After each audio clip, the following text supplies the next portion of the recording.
So our next speaker, who's already up stage with me, which is cool. That's how eager he is to tell all of you people about his contribution to Liverpool Biennial. Dave Frazer.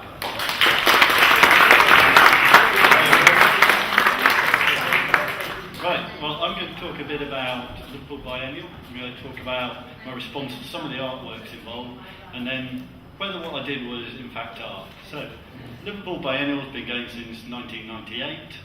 It is estimated to have brought in £120 million to the local economy over 10 years. It's had over 450 artists commissioned to do 300 artworks, but more importantly, it's given us some wonky light bulb posts, it's given us a beautiful ferry, and it's given us 100 naked guys on Crosby Beach.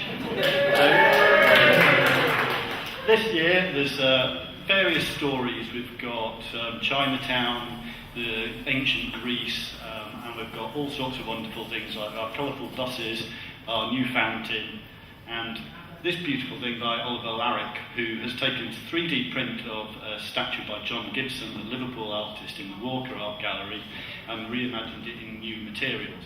He's also put the scans up online, and by downloading the scan and taking it to Does Liverpool and using their wonderful technical know-how, I then printed out some scans and got a beautiful little shepherd, which I then cited back on Mr. Larrick's original statue. Well, I put it there, and then people turned around to me and said, it seems to have gone, it's not in the oratory. It's not in the oratory, it's in the brewery. Well, is it in the cinema? Well, it's done two more. So, back to the printer, this time with the added problem of having the information desk looking straight ahead of the statue. Fortunately, a broken projector, and we got in there. Well, the reason I got into 3D printing is because I normally work in glass. Potters will always tell you that clay is all sexy to work with, but I personally think working with glass is more like making love, given that it's messy, confusing, and quite often results in minor injuries.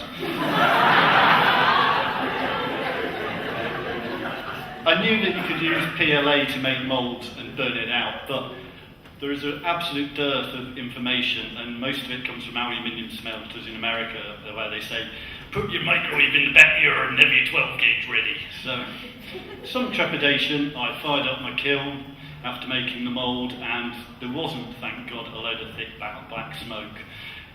Then it was a simple case to bring it up to 860 degrees with some glass in it, gas mount 53, and we get a little statue.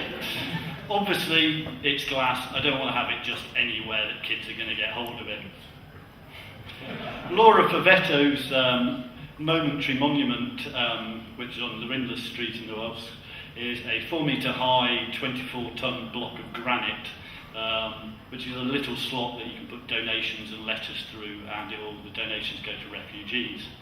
A nice pleasant climb one morning, and a bitter hour all diet.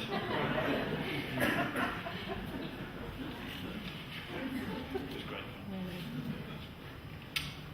The locus of control on Rosebery Street there's a sculpture contained within the steel shuttering used to board up the empty houses in Toxteth, and it encourages the native plants to grow through any of the voids. Some laparoscopic tools soon put it in, and the hard bit was actually getting the photo.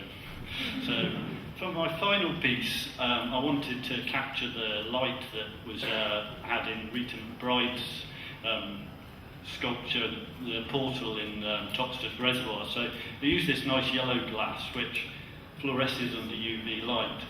Slight disadvantage that it's 2% uranium and a bit radioactive. Don't smash it up in food preparation areas. Yeah, that's the entrance at the top there. Horrible moment, thought I'd drop my car keys when listening. So, is what I've done art? Well, it depends on what you think. Duchamp and the contemporary artists will say everything's art, we shouldn't try and interpret it too much. The stockists will say, well, it's not painting, so it's not art. Well, I mean, you can just say I've copied other people, but then Oliver Larrick copied John Gibson, who copied the Italians, who copied the Attic sculptors, and right back to the Venus figures 25,000 years ago.